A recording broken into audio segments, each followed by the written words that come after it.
I'm Rick. This is The Shack.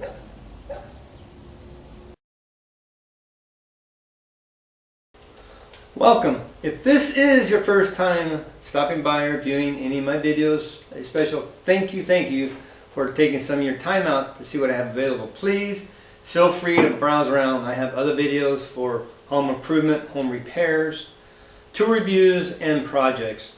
Today I'm going to do a quick little video on removing the supply valve under either your kitchen faucet, bathroom faucet, or even the supply valve for the toilet. Doesn't matter which one, same principle.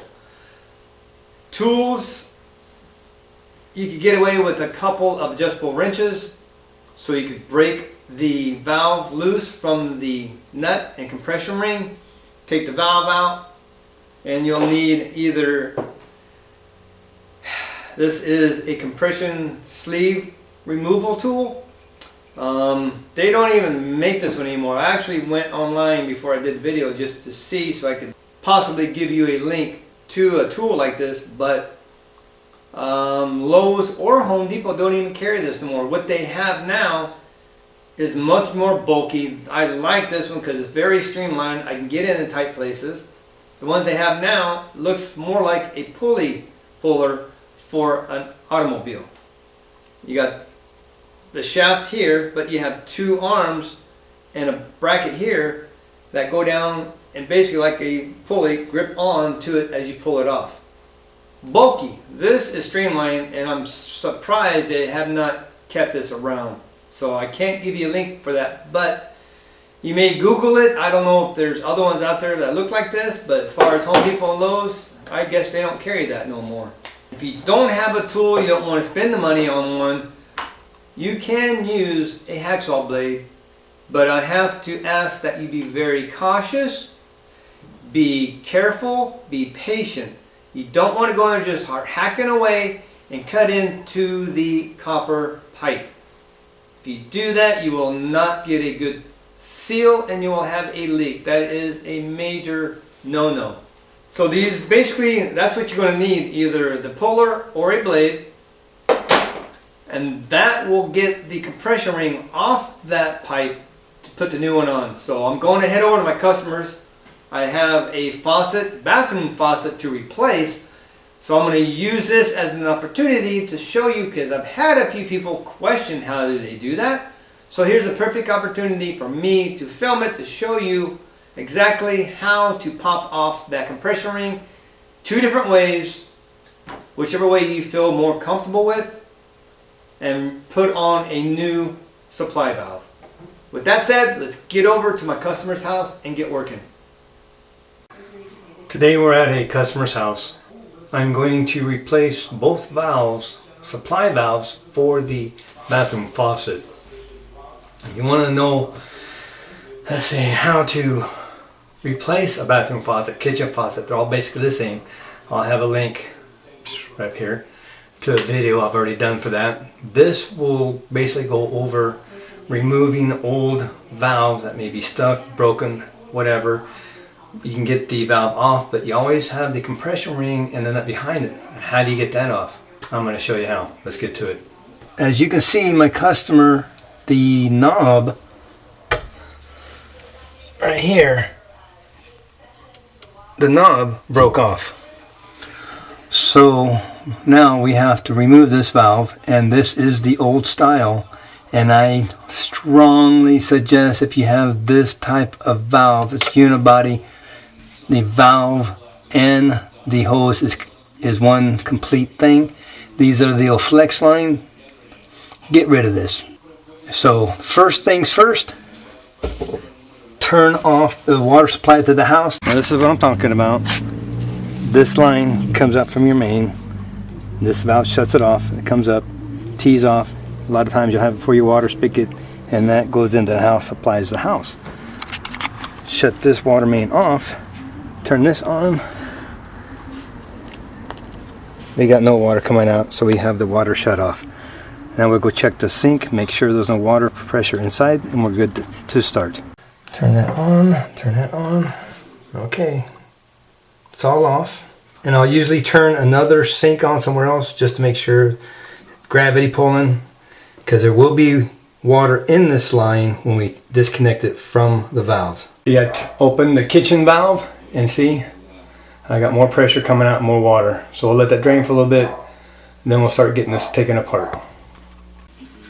Now always have a bucket underneath, so when you undo these valves the water will drain. We'll take one valve off at a time. I'm going to do this side since it's easier to get to than that side. I'm going to get this out of here.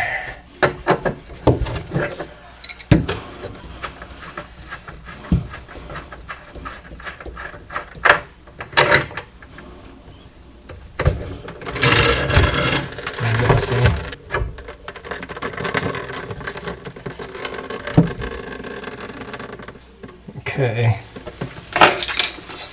now with the 2 wrenches we're going to loosen this up so we can undo the valve off the pipe. Okay, there it goes. We'll just spin that off of there.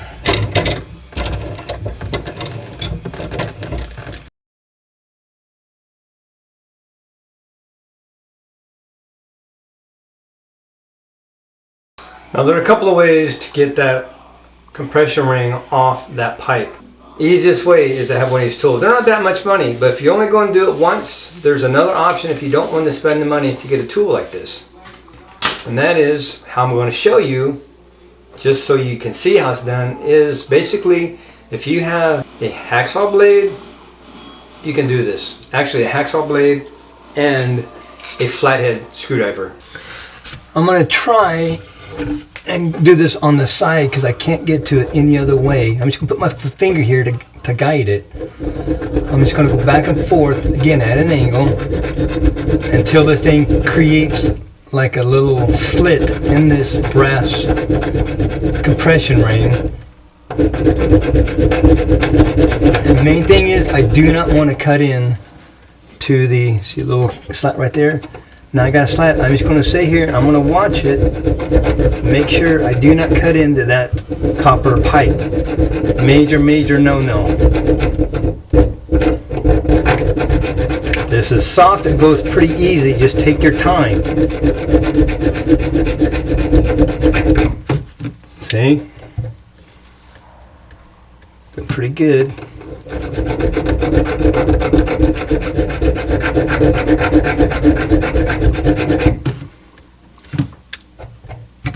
That's good. Let me see if I can get the screwdriver in there.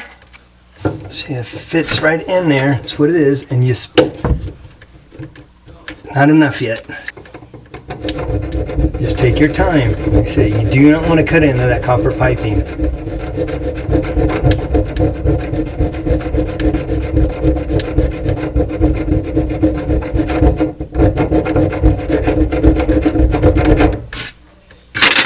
Try it again.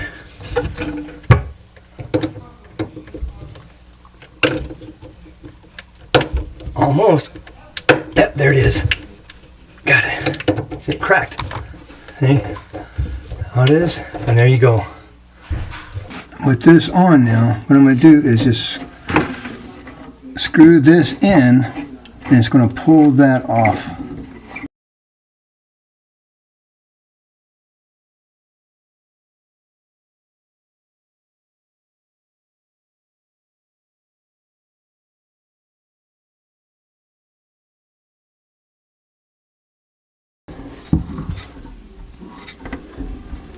I think that should be it. Pop. Simple, baby. See? It came right off. See, I'll back that off. See? Right there is the compression ring. Slid it right off. Great little tool to have. Well worth the, I think I paid 10-15 bucks for it. Maybe even 20 by now. Well worth the money. Good little tool. So now we can complete this job, get new valves on. Now I will always suggest cleaning this before you put the new one on. Some emery cloth does real well. Oops, sorry. Clean anything off, especially like old buildup, calcium buildup, corrosion, whatever. Get nice and clean.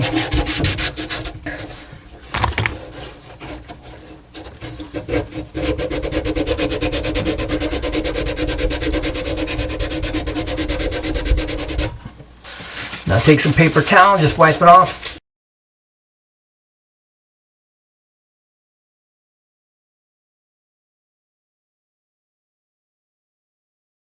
Take the old nut off now, just kind of clean things up a bit. Now put the new nut on first. Slide it on. Brand new compression ring. Slide that on. Slide your brand new quarter turn valve on. See, it'll only go on so far. Stops right there. Now slide this up, tighten it, and there you go. This is easy. Just tighten it up. It will compress in there, making a solid seal. If you do, once you turn the water on, have a little leak, all you have to do is come in here and snug a little bit more, and you should be good to go. So I'm going to turn that off. Wipe that off, and that one is complete.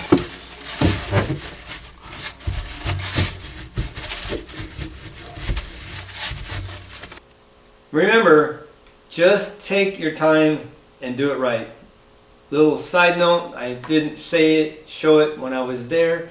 Once I had the valves back on tight, made sure they were off, straight up and down with the supply line to the faucet is on. If it's to the side, that's off.